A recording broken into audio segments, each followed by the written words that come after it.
growing up, I've realized that games don't really hit the way they used to. And as a result of that, I stopped playing them for about a year and a half. I would still play some, right? My friends were playing, or I'd sink hours into a random game. The last game I played seriously was Pokemon Legends EA, and I didn't even really play the DLC for that. I got bored. And I'm excited for Legends, not Legends, sorry. Fire Red and Leaf Green coming out Friday. But anyway, video games don't hit like they used to. And for my own really self-development, I stopped playing them, as I said. But then I realized why, right? After some deep thought, I realized why. What's the difference from now as an adult playing video games to when you're a kid? Just think. It's that when you were a kid, you had set times you had to play, right? Like after school, after you did your chores, after you went out with family, after someone visited, right? Like you weren't, for most of us, I think, or at least for me, I wasn't allowed to play all the time. So that meant at the time that I did have to play, I treasured it. I enjoyed it more because it was a rarity. It was like sacred, right? Like I didn't know when I was next going to get to play. I didn't know how long I had, or, I only had an hour. I want to make the most of that hour. But now as I got older, for like the first few months, few years, honestly, that I had that freedom where I could just play video games whenever I wanted. It was good, and then it just slowly trailed off. Because it wasn't a reward anymore. It was just frying my brain, frying my fucking dopamine receptors, right? Like gaming, Like there was nothing leading up to it. It was just, especially during COVID, just wake up, hop in the game, stinking like shit. And yeah, like, I think COVID really put a damper on games because you didn't get to, there was no reward for them. It's all you could do. It was the pastime. It's all you could do. So I think that's why games don't hit the same anymore. But you can make them hit the same. You can make them hit. You can bring back that feeling that you once had as a kid. And it's very simple. I think as a man, or just as a person in general, you need to always be on the journey of self-improvement or self-development now. Taking care of your body, taking care of your mental health, taking care of, your finances, honestly, and just improving in areas that you care about.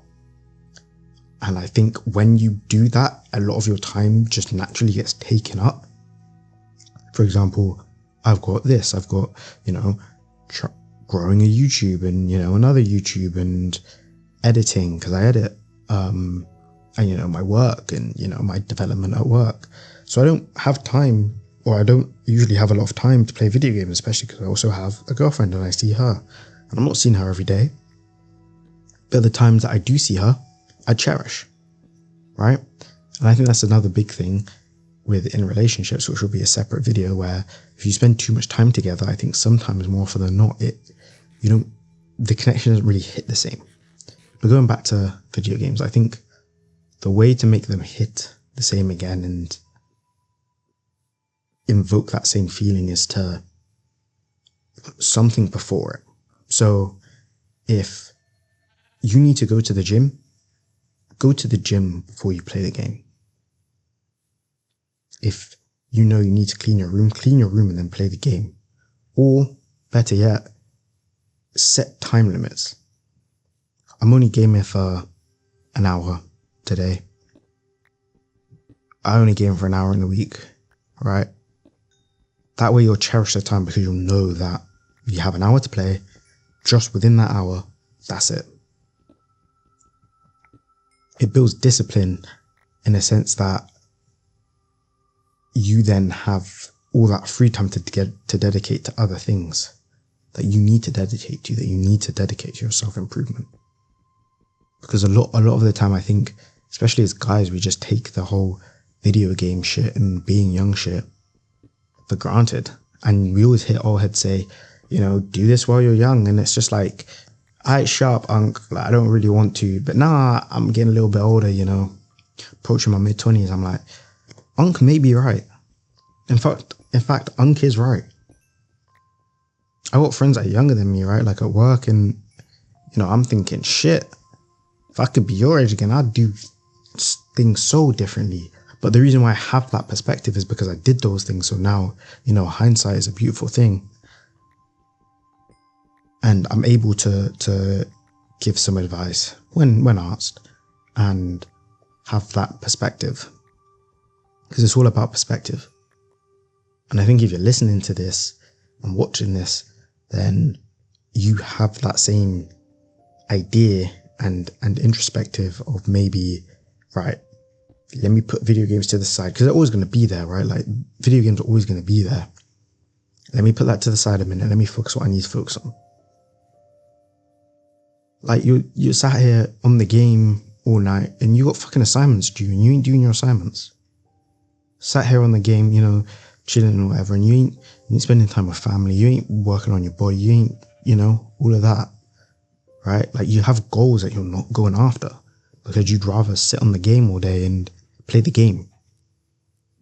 You know, some of you sitting there being like, I can't get a girlfriend, you know, no girls like me, all of this and all of that. And it's just like, bro, why would they like you? You play the game all day, man. If you just go outside and actually speak to people and actually improve your social skills, right? Then you could get a girl.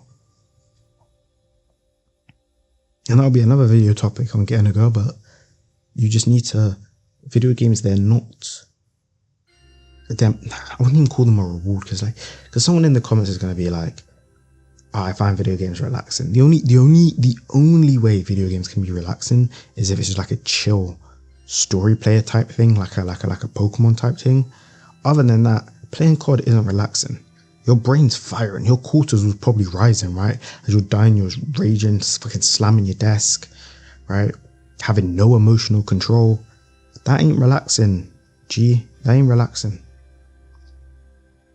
So, to make video games hit again, to have that same feeling that you used to have, I think we need to set boundaries around gaming and make them hard set boundaries, right? Of being like, this is when I play, this is when I don't, this is why, the reason I play. I like a checklist of like an unlock, right? Of these are the requirements before I play the game. And the Minecraft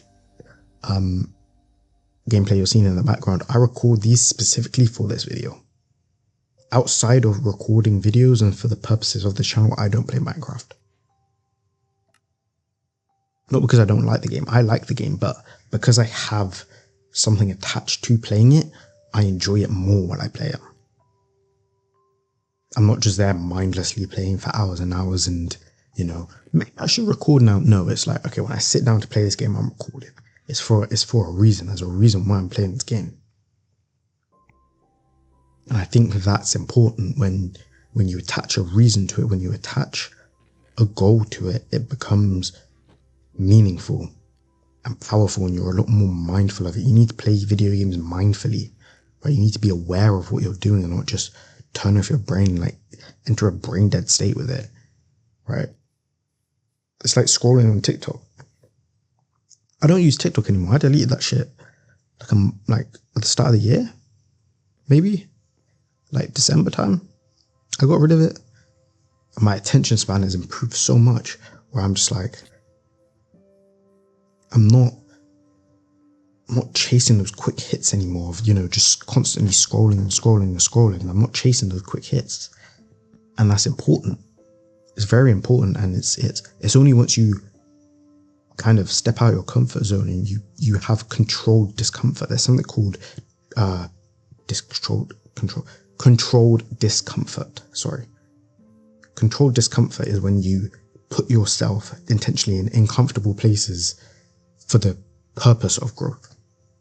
Or at least that's my definition of it, right? Like reading or getting rid of certain apps or working out or fasting or, you know, cutting out certain foods or limiting yourself to certain foods. I personally think instead of cutting things straight out, you should limit yourself to certain things. At least for me, I've seen a better ROI return on investment for those things rather than just cutting them out hard, and just limiting them a lot. And it just works better for me, honestly. I've got a friend who streams, a real good friend of mine, and he only plays games when he streams, and he enjoys video games more because of it, because there's something attached to it. When you just play mindlessly, when it's just to pass time, playing video games to just pass time is dangerous, because that's how years are going to go by. That's how years are going to go by. And you're thinking, shit, what have I done? In 5 years' time, what are you going to have to show for it? As a man, that is a question you should be asking yourself. And if you don't have goals for yourself and anything like that, I don't think that's good enough. Personally, as a man, you need to have goals. As a man, you need to want to strive to something, you know. So, with that being said, thank you for watching. Keep on keeping on, and I'll see you in the next one.